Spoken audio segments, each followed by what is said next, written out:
전하, 소인이 오늘 이 자리에 오를 수 있었던 것은 한 호랑이 덕분이옵니다.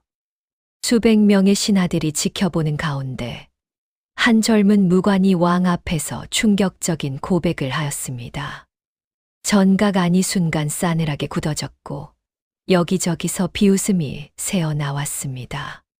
장원 급제의 영광을 누려야 할 그 자리에서 청년은 오히려 스스로를 위태로운 처지로 몰아넣고 있었습니다. 대신들의 차가운 눈빛이 청년에게 쏠렸습니다.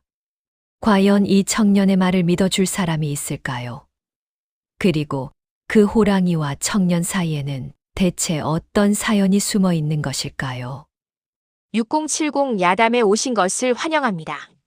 구독과 좋아요는 영상을 만드는데 큰 힘이 됩니다. 옛날 옛적 깊은 산자락 아래 자리 잡은 작은 마을의 복동이라는 소년이 살고 있었습니다.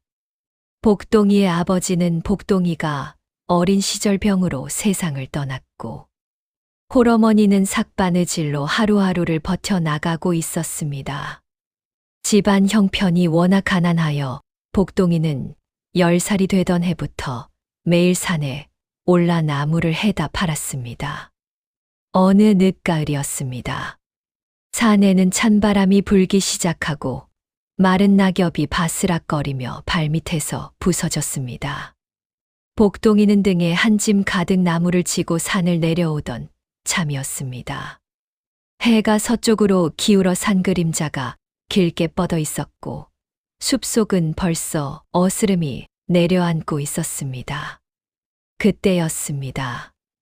나무들 사이 어딘가에서 낮고 으르렁거리는 소리가 들려왔습니다. 복동이는 발걸음을 멈추고 귀를 기울였습니다. 심장이 쿵 내려앉는 것 같았습니다. 숲속에서 회색 그림자 하나가 스르르 나타났습니다. 그리고 또 하나, 또 하나. 굶주린 눈빛으로 이빨을 드러낸 늑대 떼였습니다. 복동이는 지게를 내팽개치고 달리기 시작했습니다. 하지만 발이 나무 뿌리에 걸려 그만 넘어지고 말았습니다. 늑대들이 순식간에 달려들었습니다. 복동이는 팔로 얼굴을 감싸며 땅에 웅크렸습니다. 차디찬 땅의 냄새와 짐승의 비릿한 숨결이 얼굴 가까이 느껴졌습니다. 복동이는 눈을 질끈 감고 어머니를 떠올렸습니다. 어머니! 복동이는 마음속으로 외쳤습니다. 이대로 죽는구나 싶었습니다. 바로 그 순간 산 위쪽에서 천지를 뒤흔드는 포효 소리가 쩌렁쩌렁 울려 퍼졌습니다. 새들이 일제히 날아오르고 나뭇가지들이 와들와들 떨렸습니다. 늑대들이 일제히 몸을 움츠렸습니다. 복동이도 눈을 번쩍 떴습니다. 거대한 그림자 하나가 산 위에서 내려오고 있었습니다. 온몸에 황금빛 줄무늬가 빛나는 커다란 호랑이였습니다. 늑대들은 단 한 번의 포효에 혼비백산하여 어둠 속으로 달아나 버렸습니다. 호랑이는 천천히 복동이 앞에 다가와 멈추었습니다. 복동이는 두려움에 몸이 굳어 숨조차 제대로 쉬지 못하였습니다. 호랑이의 눈빛은 불길처럼 타오르고 있었지만 이상하게도 그 안에는 살기가 없었습니다. 호랑이는 한동안 복동이를 말없이 내려다보았습니다. 그 눈빛은 깊고 고요하였습니다. 마치 오래된 산이 소년을 굽어보는 것 같았습니다.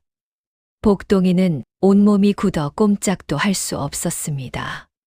다리에는 힘이 풀렸고 늑대에게 긁힌 팔에서는 피가 흘러내리고 있었습니다. 호랑이는 코를 낮게 숙여 복동이의 상처 부위를 천천히 냄새 맡았습니다. 그러더니 몸을 돌려 산 위쪽으로 몇 걸음 걷다가 멈추었습니다. 그리고는 다시 복동이를 돌아보았습니다. 마치 따라오라는 듯이 말입니다. 복동이는 어리둥절하였습니다. 이것이 꿈인지 생시인지 분간이 되지 않았습니다. 호랑이는 다시 한번 복동이를 바라보다가 천천히 산길을 오르기 시작하였습니다. 복동이는 떨리는 다리를 이끌고 그 뒤를 따랐습니다. 어둠이 짙게 깔린 산길을 호랑이는 앞장서서 걸었고 복동이는 그 뒤를 따라 비틀비틀 올라갔습니다. 찬바람이 귓가를 스쳤고 발밑에서는 낙엽이 서걱서걱 소리를 냈습니다. 한참을 오르자 커다란 바위 사이로 깊은 굴이 하나 나타났습니다. 굴 안에서는 짐승의 체온이 배어있는 따뜻한 기운이 흘러나왔습니다. 호랑이는 굴 안으로 들어가 바닥에 커다란 몸을 눕혔습니다. 복동이는 굴 어귀에 서서 망설였습니다. 그러나 밖은 이미 칠흑같이 어두웠고 바람은 살을 내는 듯 차가웠습니다. 복동이는 결국 굴 안으로 발을 들여놓았습니다. 호랑이는 눈을 반쯤 감은 채로 복동이를 바라보다가 이내 눈을 닫았습니다. 복동이는 조심조심 호랑이 곁에 몸을 웅크렸습니다. 호랑이의 몸에서 흘러나오는 온기가 복동이의 굳은 몸을 서서히 녹여주었습니다. 털은 거칠었지만 그 온기는 마치 아버지의 품처럼 포근하게 느껴졌습니다. 이튿날 아침 복동이가 눈을 떴을 때 굴 앞에는 싱싱한 산토끼 한 마리가 놓여 있었습니다. 호랑이가 밤새 사냥을 하고 돌아온 것이었습니다. 복동이는 멍하니 그것을 바라보다가 눈물이 왈칵 쏟아졌습니다. 난생 처음 짐승에게서 보살핌을 받는다는 것이 어찌나 낯설고도 따뜻하던지 복동이는 한동안 소리 없이 흐느꼈습니다. 복동이는 며칠이 지나도 산을 내려가지 못하였습니다. 늑대에게 긁힌 팔의 상처가 깊어 걷는 것조차 힘이 들었습니다. 호랑이는 매일 새벽이면 어디론가 사라졌다가 해가 중천에 뜰 무렵 굴로 돌아왔습니다. 돌아올 때마다 꿩이나 노루, 산토끼 같은 먹잇감을 물어다 굴 앞에 놓아두었습니다. 복동이는 그것으로 불을 피워 고기를 구워 먹으며 하루하루를 버텼습니다. 상처가 아물어갈 무렵 복동이는 문득 어머니 생각에 가슴이 저려왔습니다.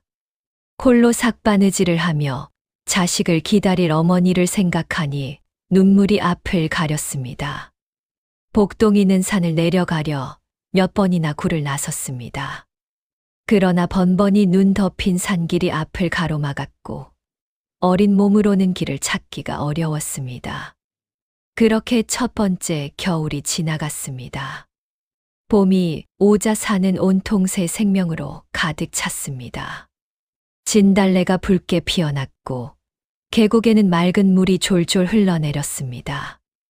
복동이는 호랑이를 따라 산 이곳저곳을 돌아다니기 시작하였습니다. 처음에는 뒤뚱거리며 간신히 따라다녔지만 날이 갈수록 발걸음이 빨라졌습니다. 험한 바위를 오르내리고 가파른 비탈을 달리다 보니 다리에 힘이 붙고 숨이 길어졌습니다.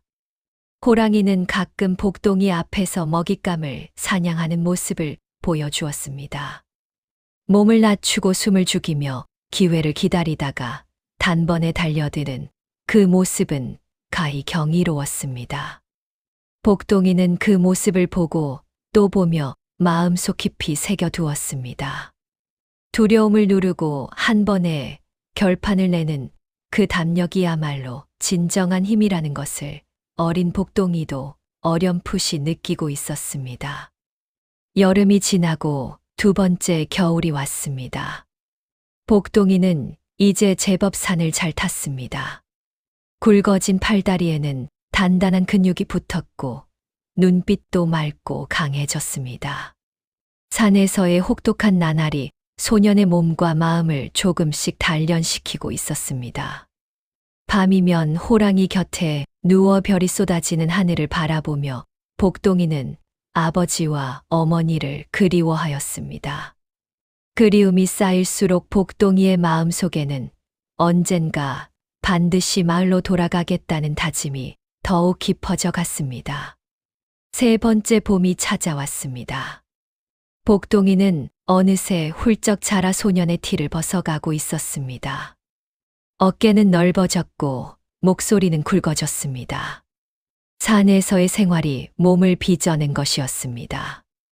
호랑이와 함께 하루하루를 보내면서 복동이는 말로 배울 수 없는 많은 것들을 온몸으로 익혀 나갔습니다. 호랑이는 먹잇감을 쫓을 때 결코 서두르지 않았습니다. 바람의 방향을 살피고 풀숲에 몸을 숨긴 채 숨소리조차 죽이며 때를 기다렸습니다. 그러다가 단 한 번 번개처럼 달려들어 단숨에 일을 끝냈습니다. 복동이는 그 모습을 보며 참을성과 결단력이 함께 있어야 한다는 것을 깨달았습니다. 조급한 마음으로는 아무것도 이룰 수 없다는 것을 산짐승에게서 배운 것이었습니다. 복동이는 호랑이를 흉내내어 혼자 산을 달리기 시작하였습니다. 처음에는 넘어지기 일쑤였지만 차츰 발이 빨라지고 균형 감각이 생겨났습니다. 높은 바위에서 뛰어내리는 연습도 하였습니다.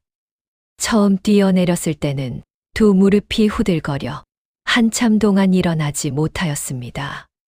그러나 거듭 도전하다 보니 어느 순간부터 두려움이 사라지고 오히려 몸이 가벼워지는 느낌이 들었습니다. 어느 날 복동이는 산길에서 커다란 멧돼지와 마주쳤습니다. 멧돼지는 날카로운 어금니를 드러내며 복동이에게 달려들었습니다. 복동이는 호랑이에게서 배운 대로 몸을 낮추고 옆으로 피한 뒤 재빠르게 굵은 나뭇가지를 집어들었습니다. 멧돼지가 다시 달려드는 순간 온 힘을 실어 나뭇가지를 휘둘렀습니다. 멧돼지는 비명을 지르며 숲속으로 달아났습니다. 복동이는 거친 숨을 몰아쉬며 두 손을 바라보았습니다. 손이 떨리고 있었지만 마음은 이상하게도 차분하였습니다. 그날 저녁 호랑이는 복동이 곁에 앉아 오랫동안 복동이를 바라보았습니다. 그 눈빛 속에는 무언가 흐뭇한 기운이 담겨 있는 것 같았습니다. 복동이는 호랑이의 굵은 목을 두 팔로 껴안았습니다. 호랑이는 가만히 있었습니다. 따뜻한 봄바람이 굴 어귀를 지나 두 생명을 감싸 안았습니다. 말 한마디 없이도 서로를 깊이 이해하는 사이가 되어 있었습니다. 네 번째 가을이 깊어가던 어느 날이었습니다. 복동이는 산 중턱 바위 위에 앉아 저 멀리 마을을 내려다보고 있었습니다. 굴뚝에서 연기가 피어오르고 논밭에서 곡식을 거두는 사람들의 모습이 아스라이 보였습니다. 복동이의 가슴 속에서 무언가 뜨거운 것이 치밀어 올랐습니다. 어머니가 보고 싶었습니다. 어머니의 손, 어머니의 목소리, 어머니의 냄새가 간절하게 그리웠습니다. 복동이는 결심하였습니다. 이제는 내려가야 할 때가 되었다고 느꼈습니다. 산이 자신에게 줄 수 있는 모든 것을 이미 받은 것 같은 기분이 들었습니다. 몸은 단단해졌고 마음은 굳세어졌습니다. 이제 이 힘을 가지고 세상으로 나아가야 한다는 것을 복동이는 가슴 깊이 알고 있었습니다. 복동이는 굴로 돌아와 호랑이 앞에 무릎을 꿇었습니다. 호랑이는 언제나처럼 크고 고요한 눈으로 복동이를 바라보았습니다. 복동이는 목이 메어 한동안 아무 말도 하지 못하였습니다. 그동안의 일들이 물결처럼 밀려왔습니다. 늑대 떼에게 쫓기던 그날 밤, 처음으로 호랑이 곁에서 잠들던 날, 멧돼지와 맞섰던 날들이 차례로 눈앞을 스쳐 지나갔습니다. 은혜를 잊지 않겠습니다. 복동이는 깊이 고개를 숙이며 말하였습니다. 호랑이는 천천히 일어나 복동이의 이마를 넓은 이마로 가만히 눌렀습니다. 그 온기가 이마에서 가슴속까지 전해져 왔습니다. 복동이는 눈물을 꾹 참았습니다. 사나이가 되었다고 생각하였는데 눈물이 먼저였습니다. 결국 두 뺨 위로 뜨거운 눈물이 소리 없이 흘러내렸습니다. 복동이는 길을 나섰습니다. 산길을 내려오며 몇 번이나 뒤를 돌아보았습니다. 호랑이는 바위 위에 앉아 복동이가 보이지 않을 때까지 그 자리를 지켰습니다. 단풍이 붉게 물든 산은 고요하였고 바람은 낙엽을 흩날리며 복동이의 등을 떠밀었습니다. 산이 복동이를 세상으로 내보내는 것 같았습니다. 복동이는 고개를 들고 발걸음을 힘차게 내디뎠습니다. 눈물은 이미 마음속 깊이 간직하였습니다. 산을 내려온 복동이의 발걸음은 곧장 옛집을 향하였습니다. 마을 어귀에 들어서자 낯익은 냄새가 코끝을 스쳤습니다. 밥 짓는 냄새, 흙냄새, 그리고 가을 볕이 피타는 냄새였습니다. 복동이는 자신도 모르게 발걸음이 빨라졌습니다. 심장이 쿵쿵 뛰었습니다. 네, 해동안 그토록 그리워하던 마을이 눈앞에 펼쳐져 있었습니다. 마을 사람들은 낯선 청년을 힐끔힐끔 바라보았습니다. 떡 벌어진 어깨에 눈빛이 깊고 강한 청년이 성큼성큼 걸어오는 모습이 예사롭지 않아 보였던 것이었습니다. 그들은 이 청년이 오래전 산에서 실종된 복동이라는 것을 알아보지 못하였습니다. 복동이 역시 그들에게 눈길을 주지 않고 오직 어머니가 계신 곳만을 향해 걸었습니다. 낡은 초가집 앞에 이르렀을 때 복동이는 그만 걸음을 멈추었습니다. 마당 한켠에서 한 여인이 허리를 잔뜩 구부린 채 바느질을 하고 있었습니다. 머리카락은 반백이 되어 있었고 손마디는 굵게 부어 있었습니다. 복동이는 가슴이 무너지는 것 같았습니다. 내 해 사이에 어머니는 이렇듯 늙어 있었습니다. 어머니, 복동이가 낮게 불렀습니다. 여인은 고개를 들었습니다. 처음에는 멍하니 청년을 바라보다가 이내 바느질감을 땅에 떨어뜨렸습니다. 두 눈이 크게 떨렸습니다. 복동아, 복동이냐? 여인의 목소리가 갈라졌습니다. 복동이는 달려가 어머니 앞에 무릎을 꿇었습니다. 어머니는 굵어진 아들의 얼굴을 두 손으로 감싸 쥐었습니다. 손바닥에 박힌 굳은 살이 복동이의 뺨에 느껴졌습니다. 어머니와 아들은 한동안 아무 말도 하지 못하고 서로를 붙들고 울었습니다. 저녁 노을이 붉게 타오르며 두 사람을 감싸 안았습니다. 그날 밤 복동이는 어머니 곁에 누워 산에서 있었던 일들을 조심스럽게 들려드렸습니다. 어머니는 눈을 동그랗게 뜨기도 하고 손으로 입을 가리기도 하면서 아들의 이야기에 귀를 기울였습니다. 이야기가 끝나자 어머니는 조용히 두 손을 모아 하늘을 향해 절을 하였습니다. 산신령께서 자식을 살려 돌려보내 주셨다고 믿었던 것이었습니다. 겨울이 지나고 봄바람이 불어올 무렵 마을에 커다란 소문이 돌기 시작하였습니다. 나라에서 무관을 뽑는 시험을 연다는 것이었습니다. 마을 어귀 느티나무 아래에 방이 붙었고 그를 아는 사람들이 그 앞에 모여 내용을 읽어 주었습니다. 힘이 세고 담력이 있는 자라면 신분에 관계없이 누구든 응시할 수 있다는 내용이었습니다.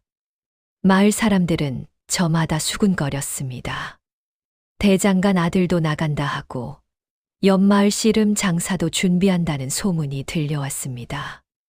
그런데 정작 복동이는 며칠 동안 아무 말도 하지 않고 조용히 지냈습니다.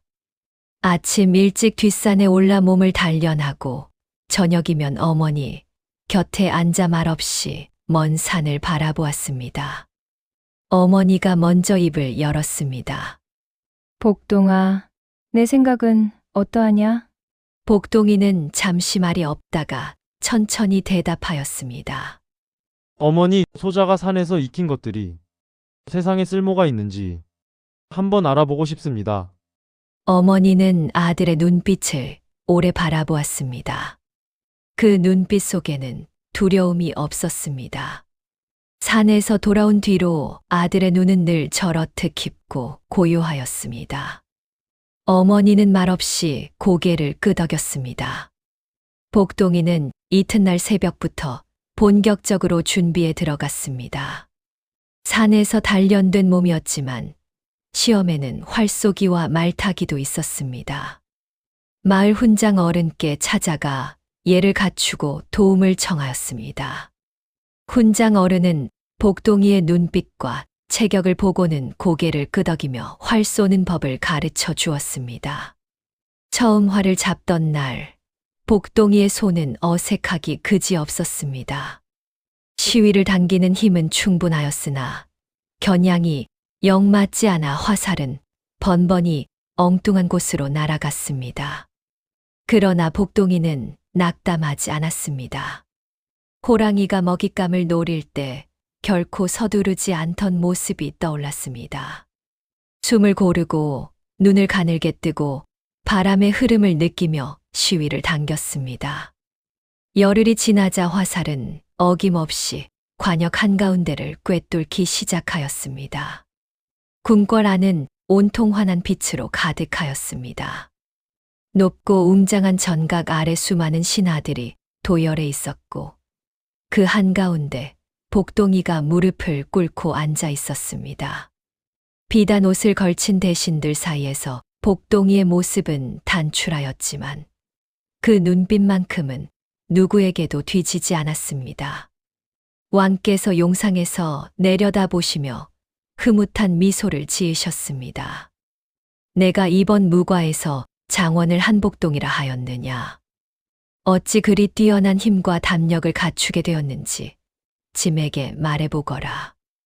왕의 목소리는 낮고 위엄이 있었습니다. 신하들이 일제히 복동이를 바라보았습니다. 복동이는 잠시 눈을 감았다가 천천히 입을 열었습니다. 전하, 황공하오나 소인이 오늘 이 자리에 오를 수 있었던 것은 소인의 힘이 아니옵니다. 깊은 산속의 한 호랑이 덕분이옵니다. 전각 안이 순간 고요해졌습니다. 대신들이 서로 눈빛을 주고받았습니다. 누군가는 피식 웃음을 흘리기도 하였습니다. 그러나 복동이는 흔들리지 않고 차분하게 산에 서 있었던 모든 일을 아뢰었습니다. 늑대 떼에게 쫓기던 밤, 호랑이가 자신을 굴로 데려가 보살펴 준 일, 내해에 걸쳐 몸과 담력을 키운 일들을 낱낱이 말씀드렸습니다. 전각 안은 점점 조용해졌습니다. 처음에 웃음을 흘리던 대신들도 어느새 입을 다물고 복동이의 이야기에 귀를 기울이고 있었습니다. 왕께서는 팔걸이에 팔을 짚고 몸을 앞으로 기울이셨습니다. 복동이의 눈빛에는 꾸밈이 없었고 목소리에는 떨림이 없었습니다. 그 호랑이는 지금 어디 있느냐? 왕께서 조용히 물으셨습니다. 전하, 소인도 알지 못하옵니다. 다만 그 은혜를 아직 갚지 못하였사오니 이것이 소인의 가장 큰 마음의 짐이옵니다. 복동이가 고개를 깊이 숙이며 아뢰었습니다. 왕께서는 한동안 말씀이 없으셨습니다. 그러다가 천천히 고개를 끄덕이시며 입을 여셨습니다. 은혜를 잊지 않는 자라야 진정한 무관이 될 수 있느니라. 짐이 너를 아끼리라. 잔치가 끝난 그날 밤, 복동이는 궁궐에서 내려준 비단 옷을 곱게 접어두고 홀로 국문을 나섰습니다. 달빛이 환하게 땅을 비추고 있었습니다. 복동이의 발걸음은 곧장 산을 향하였습니다. 벼슬을 받은 기쁨보다 먼저 해야 할 일이 있었습니다. 내 해를 함께 보낸 호랑이에게 오늘의 일을 알리고 싶었습니다. 산길은 어둡고 가팔랐지만 복동이의 발은 거침없이 움직였습니다. 오랫동안 익혀온 산길이었습니다. 바람이 소나무 가지를 흔들었고 달빛이 바위 위에 고요히 내려앉았습니다. 복동이는 숨을 고르며 쉬지 않고 올랐습니다. 가슴 속에서는 설레임과 두려움이 뒤섞여 있었습니다. 호랑이가 아직 그 자리에 있을지 알 수 없었습니다. 한참을 오르자 낯익은 바위가 나타났습니다. 복동이는 발걸음을 멈추었습니다. 굴 앞에는 호랑이의 모습이 보이지 않았습니다. 복동이는 굴 안을 들여다보았습니다. 텅 비어 있었습니다. 차갑고 고요한 공기만이 굴 안을 가득 채우고 있었습니다. 복동이는 무릎을 꿇고 굴 앞 땅바닥을 손으로 짚었습니다. 커다란 발자국이 선명하게 남아 있었습니다. 복동이는 그 발자국을 오랫동안 바라보았습니다. 눈물이 날 것 같았지만 울지 않았습니다. 대신 깊이 고개를 숙여 절을 하였습니다. 한 번, 두 번, 세 번. 말 한마디 없이 온 마음을 담아 절을 올렸습니다. 산바람이 불어와 복동이의 옷깃을 스치고 지나갔습니다. 마치 오래된 친구가 마지막으로 어깨를 두드려 주는 것 같았습니다. 복동이는 자리에서 일어나 산 아래를 내려다보았습니다. 저 멀리 어머니가 기다리는 집의 불빛이 깜박이고 있었습니다. 세상이 그를 기다리고 있었습니다. 복동이는 마지막으로 한 번 더 굴을 돌아보았습니다. 그리고 천천히 입을 열었습니다. 은혜를 잊지 않겠습니다. 부디 오래오래 이 산을 지켜 주십시오. 훗날 마을 사람들은 말하였습니다. 그 호랑이는 본래 산을 지키는 산신령의 짐승이었다고. 덕이 있는 자에게는 반드시 하늘이 길을 열어준다고. 복동이의 이야기는 그렇게 오랜 세월 동안 사람들의 입에서 입으로 전해 내려왔습니다. 가난하고 외로운 처지에 있더라도 마음속에 따뜻한 의리와 굳센 담력을 품고 살아간다면 언젠가 반드시 하늘이 그 뜻을 알아준다는 것을 이 이야기는 조용히 일러주고 있습니다. 다음 영상을 빠르게 만나보시려면 좋아요와 구독을 눌러주세요. 그럼 더 재미있는 영상으로 찾아뵙겠습니다. 모두 행복한 하루 보내세요. 명심보감에 이르기를 은혜를 입었거든 반드시 갚고 원하는 가볍게 여기라 하였습니다. 복동이는 짐승에게서 받은 은혜조차 잊지 않고 왕 앞에서 당당히 고백하였습니다. 세상은 가진 것이 많은 자가 아니라 받은 것을 기억하는 자를 오래 기억하는 법이지요. 여러분의 삶에도 돌아보면 반드시 누군가의 손길이 닿아 있을 것입니다.